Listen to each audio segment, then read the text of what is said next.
Before you spend this old penny, take a closer look, because this tiny coin comes from one of the most important years of the 1980s. This is a 1987 British one penny, featuring Queen Elizabeth II on the front and the iconic portcullis design on the reverse. To most people, it's just an old coin worth one penny, but its story is much bigger than its face value. Let's travel back to 1987. Britain was under the leadership of Prime Minister Margaret Thatcher, one of the most influential and controversial political figures in British history. The economy was changing rapidly, technology was advancing, and the country was entering a new modern era. Now, imagine this coin passing from hand to hand during that year.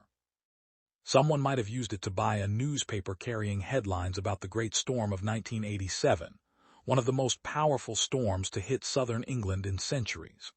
Winds reached incredible speeds, millions of trees were destroyed, and entire communities woke up to scenes of devastation. But 1987 wasn't only remembered for storms. Across the world, financial markets were shaken by Black Monday, one of the biggest stock market crashes in history. Billions of dollars vanished from global markets in a matter of hours.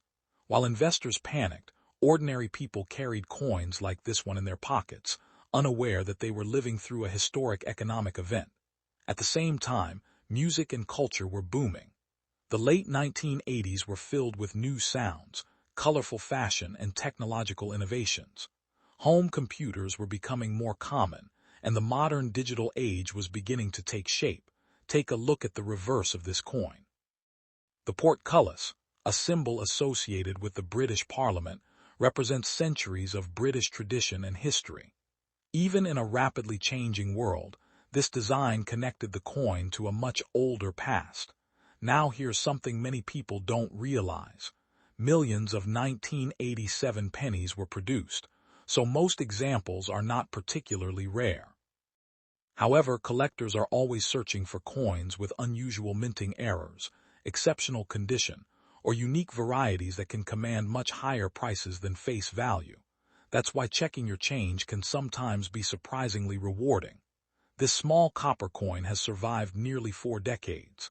It has witnessed political change, historic storms, financial turmoil, and the early rise of the digital world. So the next time you see a 1987 British penny, don't just see one penny.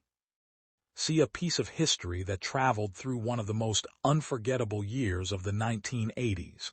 Would you keep this coin in your collection, or would you spend it? Let me know in the comments.